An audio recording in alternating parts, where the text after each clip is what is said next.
Assalamualaikum warahmatullahi wabarakatuh, anak-anak.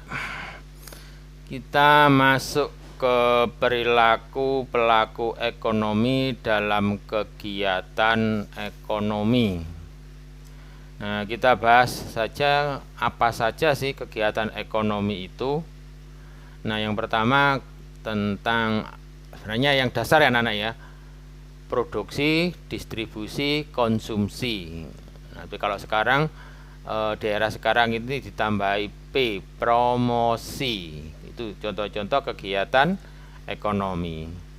Nah, kita bahas kalau yang kalian sudah punya buku, dilihat halaman 21.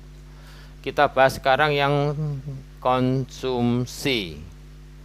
Suatu aktivitas penggunaan barang dan jasa yang diperoleh dari produsen untuk memenuhi kebutuhan hidupnya. Nah, apa sih Pak tujuan konsumsi? Ada 3 anak. Yang pertama untuk memenuhi kebutuhan jasmani atau fisiknya. Yang kedua untuk memenuhi kebutuhan rohani. Yang ketiga untuk mendapat penghargaan dari orang lain. Nah, kemudian kita lanjut. Apa saja sih yang mempengaruhi seorang itu melakukan konsumsi? Nah, di buku kalian di halaman 21 itu ada 5 penyebabnya, 5 faktor ya. Yang pertama faktor harga. Semakin terjangkau barang-barang tersebut, maka konsumen akan berlomba-lomba untuk mengkonsumsinya. Yang kedua, tingkat pendapatan yang diterima seseorang sangat berpengaruh terhadap besar kecilnya pengeluaran untuk konsumsi. Semakin besar pendapatan seseorang, semakin kecil bagian pendapatan yang digunakan untuk konsumsi. Yang ketiga, ketersediaannya barang dan jasa. Artinya, semakin banyak jumlah barang dan jenis substitusinya, akan menyebabkan semakin berkurang jumlah konsumsi barang yang disubstitusi. Yang keempat, selera dan intensitas kebutuhan. Artinya semakin tinggi seleranya, anak, jumlah intensitas kebutuhan, maka akan semakin tinggi tingkat konsumsinya. Tapi adapun yang dimaksud dengan selera adalah keinginan yang muncul dari dalam hati seseorang karena adanya daya tarik terhadap suatu benda atau jasa yang sangat berpengaruh oleh faktor psikologis konsumen. Nah, yang kelima, lingkungan sosial budaya.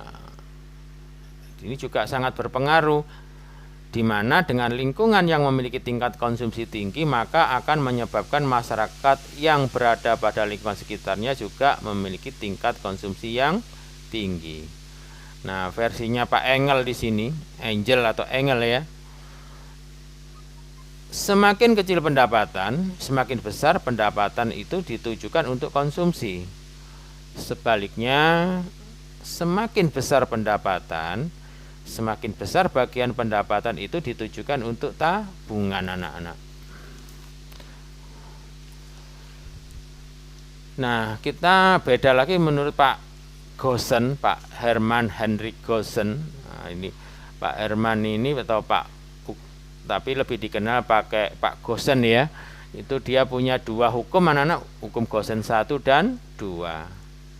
Nah, kalau hukum Goosen 1 disebut hukum guna marginal yang terus menurun. Di sini, bila jumlah barang yang dikonsumsi pada suatu tertentu terus bertambah, maka guna total yang diperoleh akan bertambah, tetapi guna marginal semakin berkurang. Bahkan bila konsumsi terus dilakukan, guna total akan menurun dan guna marginal menjadi 0, bahkan di bawah 0. Nah, itu dicontohkan mungkin kalau misalnya kalian habis berolahraga panas-panas, ya capek kan, nah terus dikasih es ya, es gelas yang pertama mungkin rasanya sangat nikmat. Nah, itu bisa kita nilai misalnya nilai kenikmatannya 5 misalnya. Nah, kalian masih haus dikasih gelas yang kedua, ya tetap masih nikmat, tapi kenikmatannya menurun, nggak seperti gelas yang pertama. Mungkin kita contohkan nikmatnya nilainya 4. Nah, kamu dikasih gelas lagi yang ketiga minum es. Kenikmatannya ya tetap nikmat, tapi nggak semenikmat gelas pertama dan yang kedua. Nah, lama-lama kalau kebanyakan mungkin sampai kelas kelima, mungkin malah kalian muntah, sudah nggak nikmat lagi. Nah, itu contoh hukum Gosen 1, anak-anak. Kemudian yang Gosen 2, manusia akan berusaha memenuhi bermacam-macam kebutuhan sampai pada tingkat intensitas yang sama.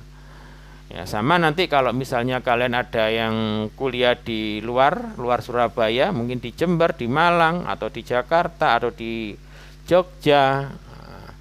Biasanya nanti kan kalian dapat kiriman uang dari orang tua kalian untuk bayar kos, untuk bayar untuk makan, untuk transport, untuk baju, untuk buku. Nah, itu kan pasti uang yang kalian peroleh, kalian gunakan seoptimal mungkin untuk mencukupi semua kebutuhan kalian selama kuliah di luar daerah. Oh, ini untuk makan sekian, untuk kos sekian, harus cukup. Ya. Nah, itu contoh kalau kita pakai hukum Gosen 2. Istilahnya Gosen 2 ini sama dengan skala prioritas, anak-anak. Kita lanjut kegiatan produksi. Merupakan aktivitas yang dapat menghasilkan sebuah produk, barang maupun jasa yang bertujuan supaya barang yang jasa yang dihasilkan dapat memenuhi kebutuhan konsumen. Nah, tujuannya ada 5: memenuhi kebutuhan manusia, mencari keuntungan atau laba, menjaga kelangsungan hidup perusahaan, meningkatkan mutu dan jumlah produksi, mengganti barang yang rusak, yang aus karena dipakai atau karena bencana alam, anak-anak. Kita masuk ke faktor-faktor produksi. Jadi untuk menghasilkan barang dan jasa itu kan butuh variabel-variabel yang lain. Nah, itu disebut faktor-faktor produksi. Yang pertama, faktor produksi alam. Namanya alam, sudah disediakan alam, anak-anak. Tanah ya contohnya, air. Faktor produksi modal, berupa benda diciptakan menghasilkan barang dan jasa. Kalau Indonesia ini biasanya modalnya masih kurang.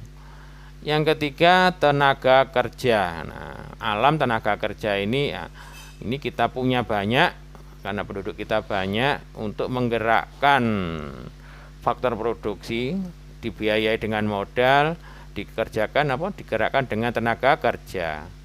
Yang keempat baru yang entrepreneur, anak-anak, atau pengusaha. Kemampuan yang dimiliki seseorang untuk mengorganisasi, mengatur, mengkombinasi faktor produksi alam, tenaga kerja, dan modal.